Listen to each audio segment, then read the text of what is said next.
신앙 고백 우리 하겠습니다. 나는 전능하신 아버지 하나님 천지의 창조주를 믿습니다.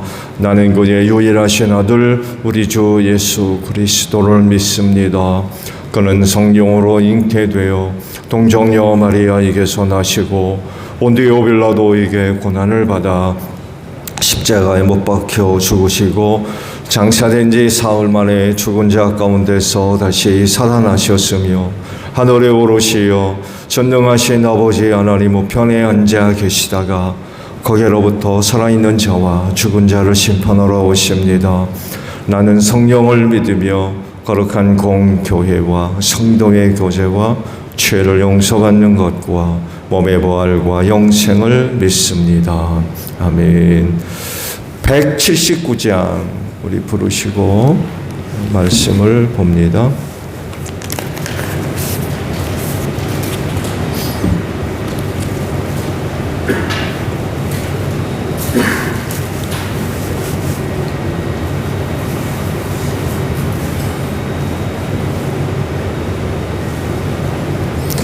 찬송가 179장이에요. 주 예수의 강림이 가까우니 저 천국으로 늘 자 회개하라. 주 성령도 너희를 부르시고 무천사도 나와서 영접하네. 주 예수님 너희를 찾으시니 왜 의심을 하면서 오지 않나. 온 세상 죄 담당한 어린 양은 죄 많은 자 불러서 구원하네. 이 세상이 즐기는 재물로는 내 근심과 거처를 먼면하리. 또 숨질 때 위로를 못 얻으며 저 천국에 갈 길도 못 찾으리. 내 아버지 주시는 생명 양식 다 배불리 먹어서 영생하라. 곧 의심을 버리고 주께 오면 그 한없는 자비를 힘입으리. 말씀을 봅니다. 누가복음 4장 18절 그리고 19절 두 절의 말씀만 봅니다.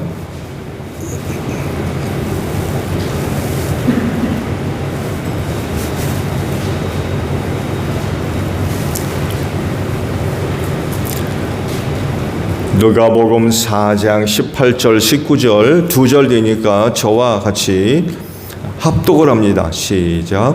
주님의 영이 내게 내리셨다. 주님께서 내게 기름을 부으셔서 가난한 사람에게 기쁜 소식을 전하게 하셨다. 주님께서 나를 보내셔서 포로된 사람들에게 해방을 선포하고 눈먼 사람들에게 눈뜸을 선포하고 억눌린 사람들을 풀어주고 주님의 은혜를 선포하게 하셨다. 아멘. 오늘 새벽에는요, 방금 보신 19절의 말씀을 함께 나누려고 합니다. 다시 보면 주님의 은혜의 해를 선포하게 하셨다라는 말씀입니다. 주께서 선포하실 은혜의 해는 어떤 해일까요? 어떤 해? 혹은 어떤 날? 은혜, 뭐가 은혜죠?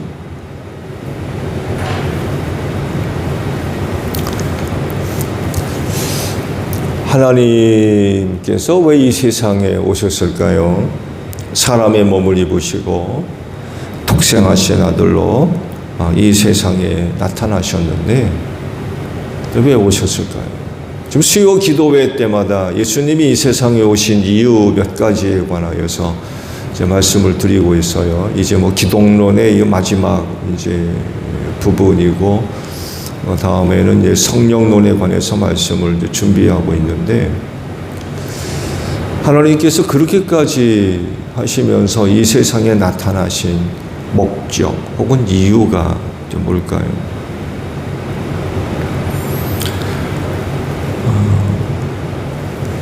사람의 몸을 입으시고 이 세상에 나타나실 때 그때가 어느 때인지 정확하게 이야기는 할 수 없지만 자기 삶에 관하여서 거의 모든 부분들을 다 알고 계셨다라고 이야기할 수 있을 것 같아요. 그 좋은 예가 12살쯤에 일어난 일 하나를 누가가 기록을 하고 있죠. 유월절을 지키기 위해서 성전에 올랐다가 유월절을 지키고 돌아가면서 부모님이 예수를 잃어버렸다고 그러죠. 그럼 다시금 예루살렘으로 급히 돌아와서 찾았는데 예수님이 어디 계셨다고 그래요? 성전에 계셨다고 그러죠. 성전에서 율법 교사들과 함께 토의를 하고 이야기를 나누는 모습을 보았다고 그러죠. 그래서 부모님이 얘야 어떻게 된 거냐, 내가 너를 찾느라고 얼마나 고생했는지 아냐 하시면서 이제 얘기를 하니까 대뜸 예수께서 그렇게 이야기하는 부모님한테 뭐라고 이야기를 했다고 그래요? 어찌해서 나를 찾습니까? 내가 내 아버지 집에 있어야 할 줄을 모르셨습니까? 이런 얘기를 했더라는 거예요. 다른 애 같으면 아이고 아버지 잘못했어요. 같이 따라가야 되는데 그만 정신 팔려가지고 이렇게 됐다고. 그런 말을 하는 게 정상이 아닌가? 그렇지 않나요? 철이 없어도 한참 철이 없지. 근데 그런 이야기를 듣자 어찌해서 나를 찾았느냐? 무슨 얘기를 해요 도대체? 아니 아들을 잊어버렸던 부모님이 찾는 게 당연한 건데 어찌해서 나를 찾았느냐는 그런 대답을 하는 거예요. 그리고는 내가 내 아버지 집에 있어야 할 줄을 몰랐느냐고 그렇게 대답을. 내 아버지 집이 어디예요? 예수가 이야기하는 내 아버지 누구를 이야기하는 겁니까? 육신의 아버지 요셉입니까? 하나님 아버지입니까? 12살부터 얘기하기는 좀 그렇죠. 12살 때 그런 일이 있었어요. 이런 것들을 보게 되면 어릴 적부터 자기 자신의 삶, 곧 내가 누군지, 자기 정체성에 관하여서 이미 벌써 알고 계셨던 것 같아요. 내가 누구며, 그래서 내가 앞으로 어떻게 살아야 될 것인지를 일찍부터 아셨던 거죠. 그 중요한 건 그거예요. 자기가 가야 할 길에서 한 번도 벗어난 적이 없다는 거예요. 이게 중요한 거예요. 내가 누구며, 그래서 내가 어떤 길을 가야 하는지 잘 알고 계신 분으로서 한 번도, 그리고 한치도 그 길에서 벗어난 적이 없으셨어요. 그 길을 끝까지 가십니다. 그래서 성경이 그런 예수에 대해서 죽기까지 복종하셨다라고 표현하고 있습니다.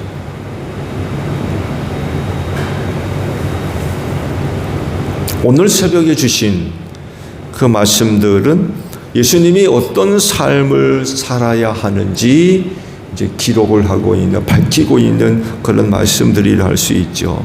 먼저 받은 은혜를 기록하세요. 먼저 받은 은혜, 예수가 받은 은혜가 뭐냐?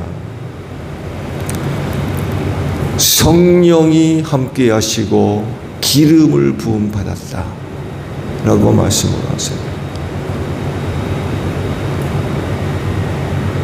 굉장히 중요한 부분입니다. 예수께서 많은 사람들 앞에 나타나셔서 그들에게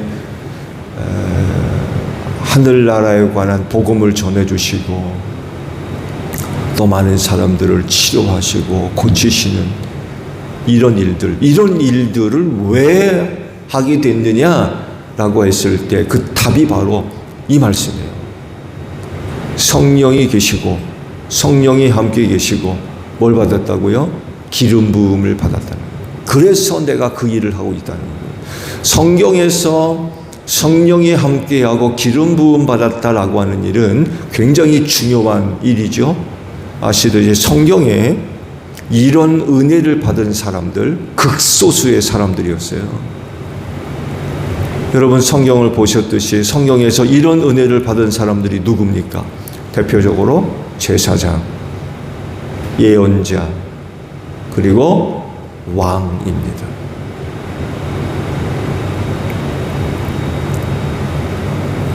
구약시대에는요, 예수님이 오기 이전이죠. 이전에는 아무에게나 성령 주신 게 아니었어요. 아무에게나 기름 부음 받은 게 아닙니다. 하나님께서 그 시대에 쓰고자 하시는 사람들에게만 하나님의 영이 임했습니다. 좋은 예를 보여주는 게 누구예요? 삼손이죠. 그에게 성령이 임하니까 놀라운 능력의 역사가 나타나지 않습니까? 남들이 보지 못하는 것을 보고 듣고 성령의 능력의 역사가 나타나서 그 시대를 구하는 이런 놀라운 일의 쓰임을 받을 수 있었어요. 예수 이후에 달라지죠? 예수 이후에 달라집니다. 하나님의 영이 예수를 믿는 모든 사람들에게 임하는 남녀노소를 가리지 아니하고 당신의 종들에게 하나님의 영을 부어주겠다라고 한 말씀이 오순절날 이루어지게 됐죠. 이방인된 우리에게도 하나님의 영이 임한 줄로 믿습니다. 얼마나 확대가 됐는지 몰라요. 그전에는 정말 극소수의 하나님의 선택하신 사람들 이외에는 성령을 받지를 못했어요. 기름 부음도 마찬가지죠. 아무에게나 기름 부음하지 않습니다. 그야말로 왕, 제사장, 예언자 이들 이외에는 아무한테나 기름 붓지 않았어요. 예수가 바로 이런 은혜를 입은 자로서 그 많은 사람들 앞에 나타나서 하나님의 일을 감당할 수 있게 됐다라는 그런 그 사실입니다. 이어서 보냄받은 은혜에 관하여서 또 기록을 하고 계시죠. 하나님께서 왜 나를 보내셨느냐 라고 했을 때에 가난한 사람들에게 기쁜 소식을 전하게 하시려고 나를 보냈다. 또 포로된 자에게 해방을 선포하고 못 보는 사람들에게 다시 보게 됨을 선포하고 짓눌린 사람들을 해방시켜 내보내도록 나를 보내셨다. 그러니까 예수께서 무슨 일을 해야 될지 어떤 말을 해야 될지 그걸 지금 밝히고 계시다는 거예요. 그리고 마지막에 은혜의 날을 선포하게 하시려고 나를 보내셨다라고 이제 말씀을 하십니다. 그러면 오늘 주일에 주신 말씀과도 같이 예수님이 보냄을 받아 선포해야 할 은혜의 날, 은혜의 해는 어떤 해일까요? 어떤 날일까요? 어떤 날을 두고 은혜의 해라고 말씀을 하신 걸까요? 예수님의 초림과 관련된 그 성탄의 메시지 속에서 이 은혜의 해 혹은 은혜의 날을 발견할 수가 있어요. 누가복음 2장 8절 이하의 말씀을 보게 되면 들에서 양을 치던 목자들에게 천사가 나타났죠. 천사가 그 목자들에게 전해준 말씀의 내용을 보게 되면 두려워하지 말아라. 나는 온 백성에게 큰 기쁨이 될 소식을 너희에게 전하여 준다. 오늘 다윗의 동네에 너희에게 구주가 나셨으니 그는 곧 그리스도 주님이시다. 라고 하는 메시지가 있습니다. 이어 그 천사와 함께 천군 천사가 갑자기 나타나가지고 찬양을 했다고 그러죠. 더없이 높은 곳에서는 하나님께 영광이요, 땅에서는 주님께서 좋아하시는 사람들에게 평화로다. 이런 그 노래 소리가 울려 퍼졌다라고 성경이 기록하고 있죠. 이 말씀 가운데 11절에 이런 말씀이 있어요. 오늘이란 말씀이 있어요. 다시 보면 오늘 다윗의 동네에 너희에게 구주가 났다. 오늘 너희에게 구주가 났다. 즉 은혜의 해, 은혜의 날은 그 당시 오늘, 즉 예수님이 탄생하신 날이었어요. 이 날이 바로 은혜의 날이요, 은혜의 해가 되었다는 것입니다. 다른 날이 아니에요. 왜냐하면 주님을 통해서 하나님의 놀라우신 은혜가 세상에 임하였기 때문에 그렇습니다. 즉 세상이 죄와 사망에서 구원받을 날이 임했다는 거예요. 그 날이 바로 은혜의 날이요, 은혜의 해가 된다라는 그런 그 사실입니다. 결국 은혜의 해는 결국 다른 날이 아니라 예수님이 함께 계시는 겁니다. 예수님이 함께 계시는 날.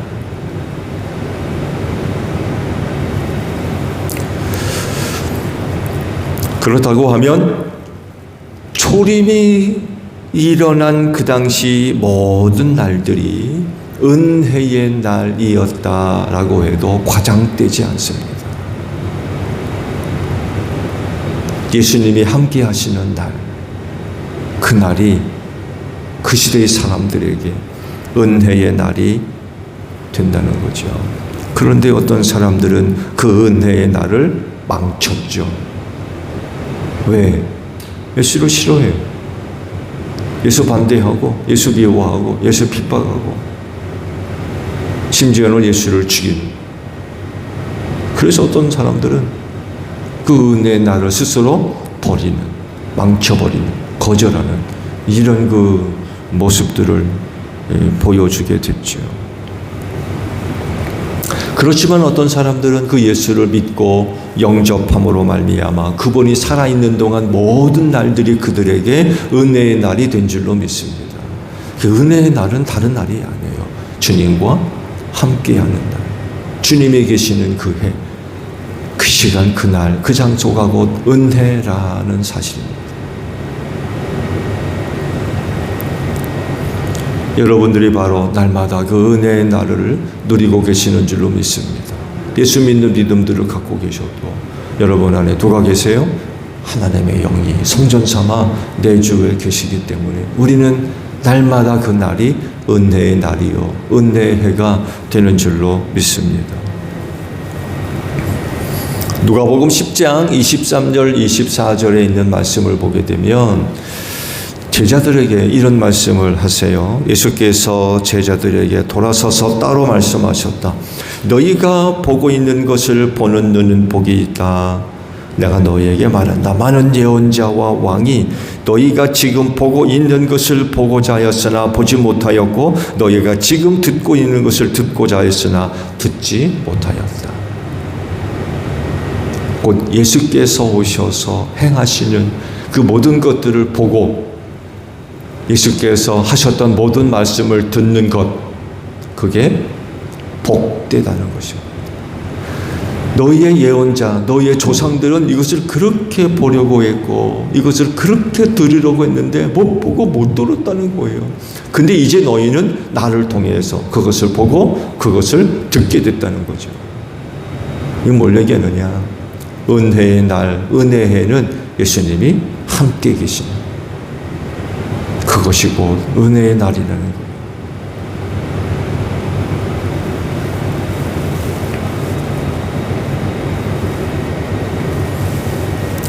다시금 그 은혜의 날이 우리에게 다가오고 있는 줄로 믿습니다. 초림 때 그 은혜가 임했죠. 예수님이 그들과 함께 계시는 동안 그들에겐 그 모든 날들이 다 은혜의 해가 되었어요. 그리고 그 은혜의 날이 다시금 우리에게 다가오고 있습니다. 재림이죠. 재림. 예수님과 함께 할 수 있는 날이 오고 있는데 그날을 맞이할 수 있는 여러분들이 되시기를 바랍니다. 그분을 맞이하지 못하면 우리는 결코 영원히 은혜의 날을 얻지 못할 겁니다. 왜? 지옥이 들어가잖아요. 그렇지만 예수님을 맞이하고 영접하게 되면 어디 갑니까? 하나님의 나라, 주님이 계시는 그곳에 갈 수 있는 거죠. 영원히 은혜의 날을 누리게 되는 거예요. 신앙생활 잘 하셔서 다시 오실 주님 맞이하시고 그래서 영원토록 주의 은혜의 날을 누리는 여러분들이 되시기를 바랍니다. 주기도문 합니다. 하늘에 계신 우리 아버지, 아버지의 이름을 거룩하게 하시며 아버지의 나라가 오게 하시며 아버지의 뜻이 하늘에서와 같이 땅에서도 이루어지게 하소서. 오늘 우리에게 일용할 양식을 주시고 우리가 우리에게 잘못한 사람을 용서하여 준 것 같이 우리 죄를 용서하여 주시고 우리를 시험에 빠지지 않게 하시고 악에서 구하소서. 나라와 권능과 영광이 영원히 아버지의 것입니다. 아멘. 기도하겠습니다.